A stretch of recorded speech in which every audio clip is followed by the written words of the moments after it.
welcome 5th grader Hadley Husisian.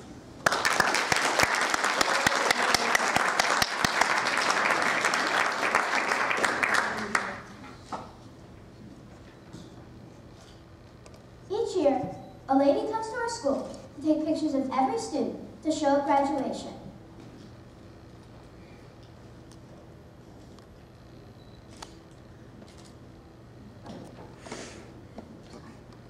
This was my picture. I didn't pose for it. I was just walking down the hallway when the lady saw me and asked to take it. My picture this year will probably look the same. Hi, I'm Hadley, and I'm a bookworm. I love to read. I mean, I really love to read.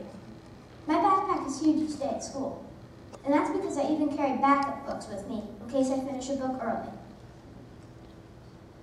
I like to read in the car, in the bathtub, at meals, and especially in bed at night. My 3rd grade teacher can tell you that I used to hide a book during my desk, under my desk during class, but I got in trouble for that. Sorry, Mrs. Snow.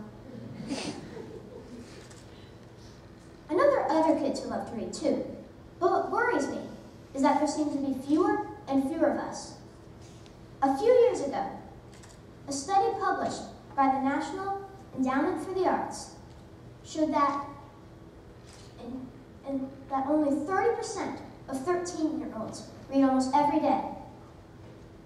The study also said that the typical young person between 15 and 24 spends 2 or more hours a day watching TV and only 7 minutes reading. 7 minutes? Even worse, almost half of Americans between 18 and 24 never read books for pleasure. In England, a study by the National Literacy Trust showed that in 2005, 4 in 10 children read every day. 6 years later, only 3 in 10 children read daily.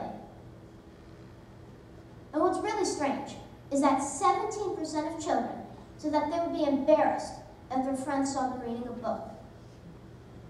Wow.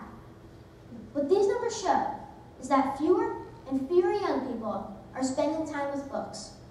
This makes me sad, and this makes me wonder if we bookworms are becoming an endangered species.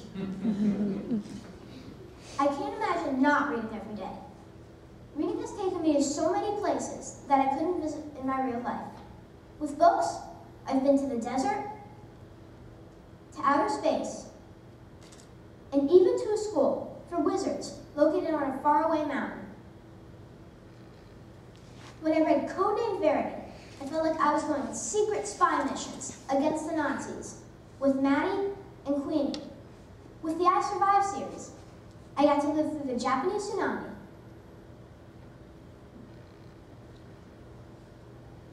the San Francisco earthquake,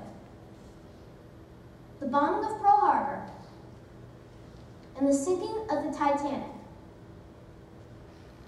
Some of my favorite characters are people that I've met in books. Who wouldn't want to know a person like Atticus Finch in To Kill a Mockingbird? Atticus stood up for what he knew was right, even when almost everybody else was against him. Thinking of Atticus has given me the courage to stand up for a friend when others are being mean. And what girl wouldn't want to be like Katniss Everdeen in the Hunger Games series?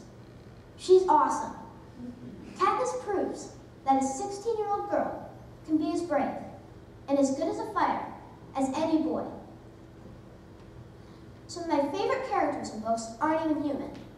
Ivan, and the one and only Ivan, is a silverback gorilla trapped in a dirty cage inside a shopping mall. Ivan only has some paper and crayon to pass his time. He spends his day drawing and watching the people who come to watch him. Ivan's just a gorilla, but he proves that he is wiser and kinder than the people who come to stare.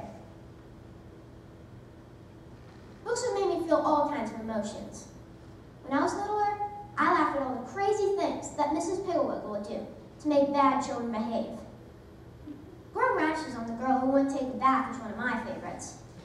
And I laugh even harder at all the crazy things that George and Harold would do to their school principal in the Captain Underpants series. I do sometimes wonder what Mrs. Pigawiggle would do to George and Harold if she had ever gotten her hands on them. Books have scared me too, but in a good way. I still remember some of the scary stories my mother would tell me when I was littler from a collection of kids' ghost stories. The words, bloody finger, still kind of make me want to hide under the covers. As I got older, I liked to scare myself by reading books about witches, ghosts, and boggarts in the Last Apprentice series. Books have made me cry too. In fact, some of my favorite books have made me cry the hardest. In the 7th book of the Harry Potter series, I was sad enough that the series was about to end, but it was almost unbearable when Dobby, the house elf, died in the arms of one of the few people who had ever been kind to him during his life. His last words, Harry Potter, still make my throat ache a little. And probably the saddest and sweetest thing I have ever read were some of the final words of Charlotte the Spider in Charlotte's Web.